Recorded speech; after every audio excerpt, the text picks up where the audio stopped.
There's a fascinating story about Dr. Ravi Zacharias. He's a Christian apologist. He was at Nottingham University in the UK, and he was speaking about the existence of God and evidence for the existence of God.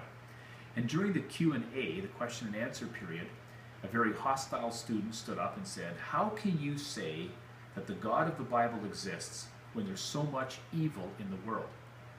And in typical fashion, Ravi turned the question on its head.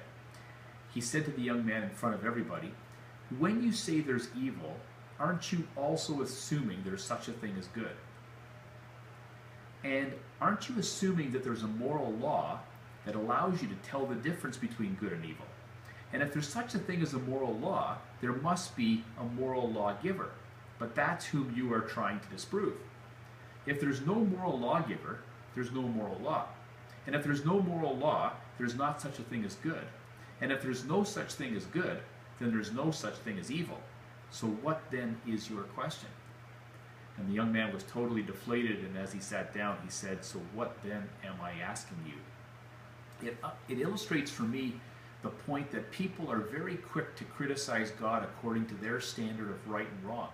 The fact that we know right from wrong indicates that we are created in God's image. And because we are created in God's image, He has placed within each of us a moral compass by which we can determine that which is good and that which is evil. We know that inherently. And that's something unique in man because we have been created in the image of God.